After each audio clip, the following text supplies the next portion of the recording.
Ընդհանրապես մենք հայերս շատ ենք սիրում խոսել հայրենասիրությունից։ Կան ազգեր, ովքեր քիչ խոսում են, բայց գործով են ապացուցում իրենց սերը։ Ես ճապոնական մշակույթում չգիտեմ այդ քանակությամբ հայրենասիրական երգեր, ինչքան Հայաստանում են հնչում կամ ամերիկացիների մոտ։ Մի առիթով Գարեգին առաջին կաթողիկոսը երջանկայի շատակ իր հորդորը ուղղելով ամերիկահայ ուրեմն բազմությանը ասեց եկեք հայրենասիրությունից անցնենք հայրենաշինության։ Ես հիշում եմ Քենեդու խոսքերը, որն ասում էր մի սպասիր թե հայրենիքը ինչ կանի քո համար, այլ մտածիր թե ինչ կարող ես դու անել հայրենիքի համար։ Ահա այսպիսի մի բացառիկ երևույթ է, բացառիկ հայ է ինձ համար Նարեկ Հարությունյանը, որը իրոք չմտածեց թե հայրենիքը ինչ պետք է անի, ինքը եկավ արդեն շուրջ 10 տարի է Նյու Յորքից, ծնված օտար երկրում Բեյրութում, ապրած Ամերիկայի Միացյալ Նահանգներում, եկավ Հայաստան եւ հիմնեց մի հրաշալի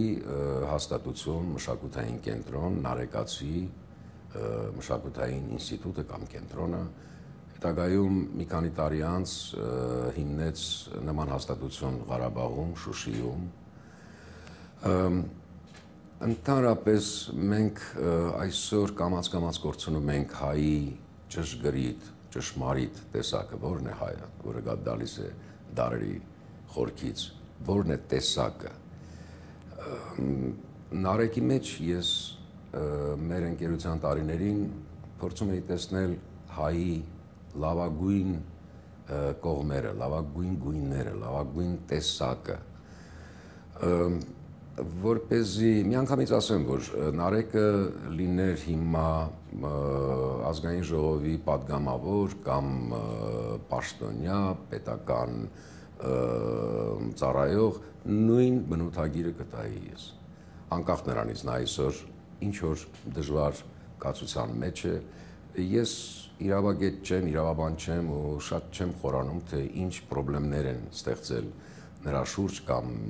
ինքն է ինչ-որ բաներում թերացել։ Ես այսօր այս խցիկի առաջ պարզապես ուզում եմ ասել մի մարդու մասին, որը ինձ համար բացառիկ հայ է, բացառիկ ազնիվ ընկերության մեջ, իր գործունեության մեջ, ամենայնպես այս 10 տարվա ընթացքում են ինչ-որ ես տեսել եմ նրա գործունեության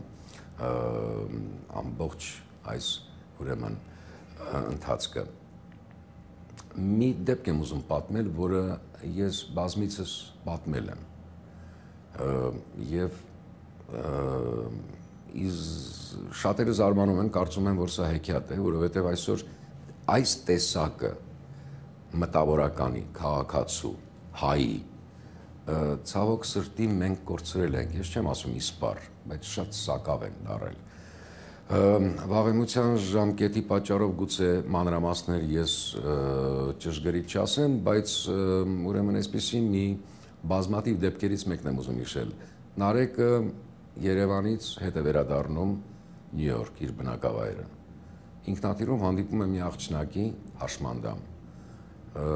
Հարց ու փորձ է անում, ով ես, ինչ ես։ Ասում է ես Լոնդոն եմ գնում ներկայացնելու ինչ որ սիմպոզիումում, ինչ որ հավաքի, միջազգային հավաքում հայ հաշմանդամների պրոբլեմների մասին պիտի խոսեմ։ Նարեկ հետաքրքրում է, ես անգլերեն գիտես։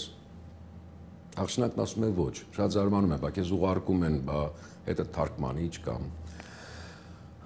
Նարեկը Լոնդոնում մնում է, չի շարունակում, կորցնելով իր ճամպրուկները, որոնք արդեն գնում են Նյու Յորք, մնում է 2 օր, վարձում է հյուրանոց, թարգմանում է այս աղջնակի, ուրեմն, որը ներկայացնում էր ազգ, որը ներկայացնում էր մի ամբողջ Երևան քաղաքի, ուրեմն հաշմանդամների պրոբլեմը, որից հետո 2 օր հետո նորից ուրեմն տոմսի առնում եւ վերադառնում իր բնակավայրը։ Գիտեք, երբեմն որ պատմում եմ, շատերին թվում է հեքիաթ է, որտեղ այս տեսակի մարդ այսօր շատ քիչ է մնացել։ Սա այն դեպքն է, որը կոչվում է իսկական հայրենասիրություն, որտեղ սովորաբար մենք հայրենասիրությունը արդեն վերածել ենք կենացի։ Ինձ համար Նարեկը բացառիկ հայրենասեր անձնավորություն է, ինձ համար Նարեկը բացառիկ հայորդի է։ Մահա այսքանը կուզեի ասել, բնավ չխորանալով այն պրոբլեմների մեջ, որը ստեղծվել են այսօր նրա շուրջ, դա հավանաբար իրավագետների կամ իրավաբանների գործն է, բայց այսօր իմ հորդորը մեկն է, որ Նարեկի նման մտավորականին չի կարելի դնել նույն նժարին, ինչ որ մյուս, ասենք, պատահական թերացում ունեցող, ասենք, մարդկանց կողքին, որտեղ ես համոզված եմ, որ այս մարդը ազնվագույն մարդ է, այսօր նա ասում է, որ նրան ինչ որ հաշվապա, ինչ որ չգիտեմ մարդիկ սխալ գործունեության շնորհիվ այսօր նա հայտնվել է այս իրավիճակում։ Կարծում եմ, որ իրավապահ մարմինները պիտի հաշվի առնեն Նարեկի այս բացառիկ, այս ազնվագույն մարդու, այս ազնվագույն հայի գործունեությունը ի վերջո չի պիտի նույն նժարի վրա դրվի, ասենք մյուսների պես։ Այս բացառությունը պիտի արվի, դա իմ խորին համոզմունքն է եւ իմ հորդորն է, որովհետեւ այսօր Նարեկի գոնե վերջին 10 տարվա կյանքը շատ բարձր գնահատականի արժանի։ Ես, ոչ միայն ես, հազարավոր արվեստագետներ օգտվել են իր թե Երևանյան այդ մշակութային կենտրոնից, թե Շուշիի, եւ մենք ականատեսն ենք եղել նրա ամբողջ այդ գործունեության, առաքելության, իր նվիրումի, թե երեխաների, թե հասուն արվեստագետների, եւ կարծում եմ, որ Նարեկային բացառիկ մարդկանցից է, որը ապրում է իր հայրենիքով, իր հայրենի մշակույթով, բազմաթիվ գրքերի տպագրումներ, տեսաերիզներ, ձայնասկավառակներ եւ այդ ամենին նա անում էր, ես գիտեմ, անշահախնդիր, իսկ թե այս ամենի արդյունքում, հաշվապահական արդյունքում, այս ֆինանսական գործարքների մեջ, թե ինչ թյուրիմացություն է եղել, կարծում եմ, որ սա կպարզաբանվի, բայց պարզաբանության այս ընթացքում ճանապարհին իմ հորդորն է, որ հաշվի առնեք, որ մենք գործ ունենք շատ ազնիվ եւ գեղեցիկ մի հայորդու հետ, այսքան։